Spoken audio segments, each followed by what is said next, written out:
Thanks for having me on, Frank. I'm doing great. I can hear the squeaking of tennis shoes in the background. Tell us where you are and what you're doing, young man. Yeah, I'm actually watching the Philadelphia 76ers scrimmage right now. I'm up here in Philadelphia working with Joel Embiid, and today we decided to put everything that we're working into kind of test mode, and so he's scrimmaging with some of the other players, and I'm just watching it while I'm joining you guys. Well, he's obviously right now one of the 10 best players in the world. How do you take his game to make him one of the top 5? What are you working on with him? Yeah, so last year he finished runner-up for MVP. You know, he would have been the MVP if he wouldn't have got hurt. He missed 20 games just due to a freak knee accident. So, just a lot more of what he did last year. And then, teams had to throw 2 and 3, guys at him, double and triple teams. So we're working on his off-the-dribble handles and kind of adding some Jayson Tatum and Kevin Durant kind of to his mix, which is going to make him even more versatile. You know, one of the things that made Giannis great in this postseason, and one of the reasons the Bucks won a championship, is that Giannis didn't settle; he got to the rim. But with Embiid, who's got that touch, how do you balance it? How do you balance that? Because obviously he's better when he's attacking, but he does have nice skills. Yeah, no doubt. I mean, that's exactly what we're trying to do right now is just working on some of the driving stuff. It was a big focus of his, a big focus of Jason's, actually. They kind of went through almost the same offseason program where, we were working on a lot of, posture on your drives, footwork, ways to get outside defenders' hips and be able to get downhill so that when the jumper isn't falling or, if you're tired late in the game, you can still, get to the basket and score for your team. So you caught my attention and everybody listening with that word posture. I know you've mentioned that before. Explain how you can be conscious of your posture while you're maneuvering in rush hour traffic with a bunch of 7-footers. Yeah, it's funny just because, he is a 7-footer and we're trying to turn him into almost like a guard, this summer. But really it's all about, playing with your hips down, playing with a balanced base and playing with your shoulders leaning forward. If you think about an Olympic sprinter, how they start in the gates where they're leaning forward and their shoulders are over their knees, that's kind of what you want in a basketball player as well. And so we've studied a lot of the best drivers, a lot of the best handlers in the league, and we've got them in the same posture. And even though he's 7 foot, he's still getting down low and being able to play at those angles is going to help him out. All right, let's talk about the local guys. Tatum exploded down the stretch with all those 40-point games. What's the next step with him? What are you working on this offseason with Jayson? Yeah, Jayson, a lot of it is getting to the free throw line more and then getting to the cup more. So, very similar to what we were talking about with Joel. We'd worked on a lot of posture. We worked on cleaning up his takeoff so he has a quicker first step when he's driving downhill. But we like, the things that we've added the last couple of years. He's the number one shooter off the dribble from the three-point line, with the side steps and step backs. And so we love that. He had a really good year last year being an all-star. And now we're just trying to get him to the point where he can get to the free throw line more so he can get some easier looks instead of always having to, rely on those heavily contested side step threes that have been going in for him. Drew Hanlen is with us. The John Wooden line about success, it's being the best you can be. But I'm wondering, with a guy like Jayson, do you guys ever talk about going after Luka, being the best perimeter player in the world at that age? Yeah, we don't talk about Luka specifically, but we talk about, being, winning MVPs, winning championships, building a legacy that you're proud of. And so, it's been fun to see him kind of attack, the daily process and continue to watch film, continue to, put in the work and continue to do the things that got him here, even after he's, signed his max deal and stuff like that. So we love that he's had some, early success with, 2 Eastern Conference Finals appearances in his first 4 years. He's been, multiple-time All-Star. Now it's about winning championships and then also just cementing himself among the best players in the world. Is it true that he actually grew recently, and how tall is he actually? If you ask him, he'll always say that he's growing. But no, he did. Since he came in the NBA, he's grown about 2 inches. So now they list him at 6'10", but he's around that 6'9", 6'10", which is pretty crazy considering that's taller than a lot of the power forwards around the NBA right now, and he's doing it as a 2 or 3 on the wing. So is the player comp Kevin Durant with him?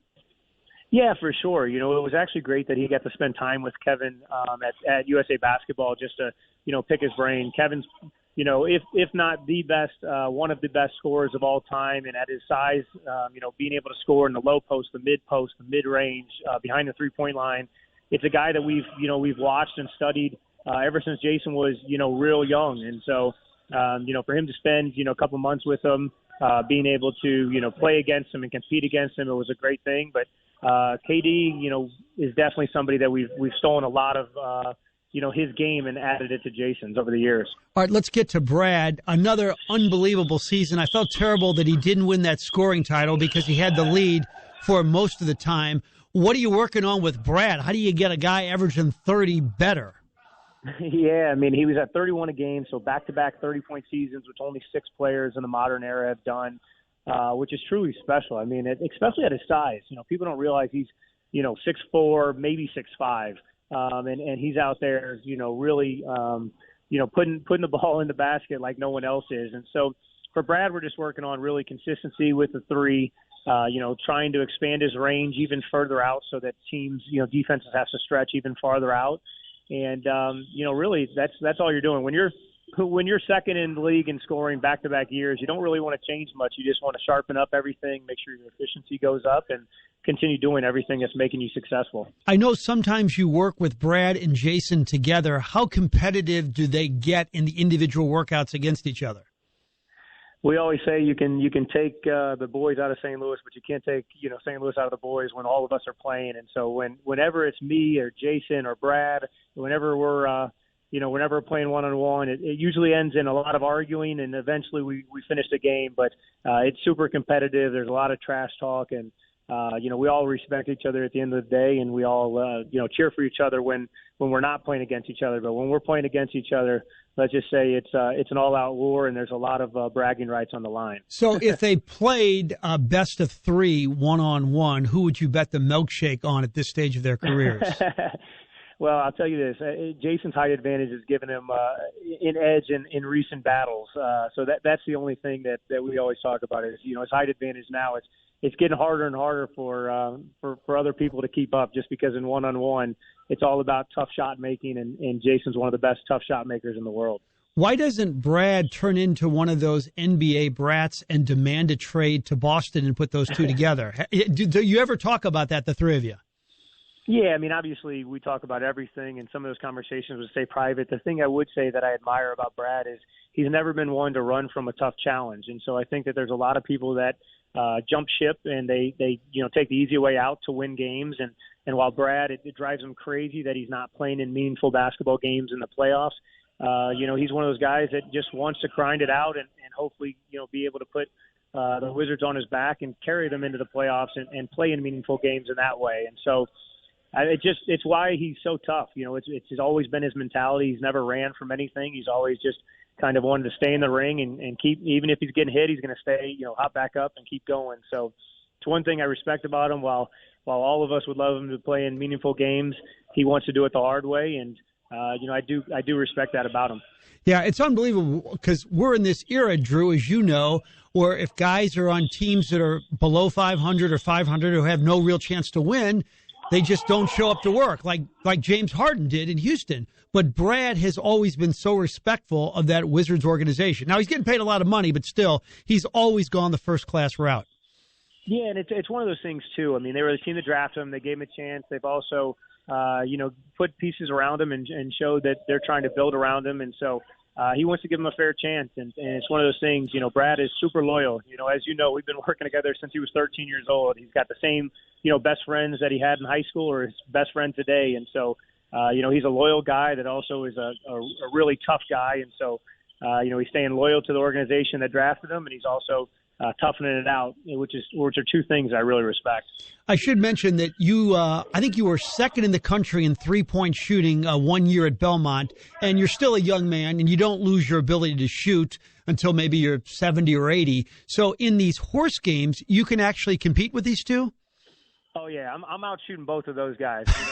They would argue with that, but there's not any of my guys. I got 4 All-Stars. There's not any of them that are going to outshoot me in a stationary shooting contest. I'll tell you that. Very good, Drew. We'll see you on Sunday. Great to hear your voice. Thank you so much. Awesome. Thanks so much, Frank. All right, that is the great Drew Hanlen, the trainer for the Stars. Embiid, Beal, Tatum, Levine. There's his 4 All-Stars right there, and many other really good players. He's something else.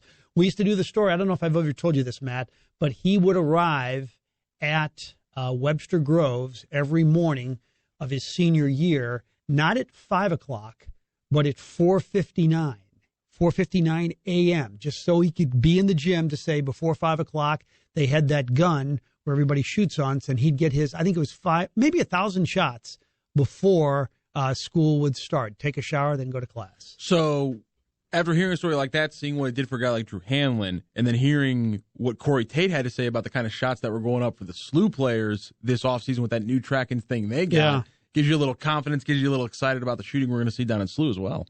You're right. Yeah, and why wouldn't kids be better shooters now when you have access to that? And Gibson's putting up 1,500 a day? At SLU, we told the story about how they had this little, is it a laser in the ball where every shot is recorded, so that you know the percentages of, say, Gibson Jimerson. How many did Gibson shoot that day? Oh, he shot 477. How many did he make? 382. And then that goes into a computer. And I think that's a low mark for both of those when it comes to Gibson. Yeah. He's probably getting up a little bit more.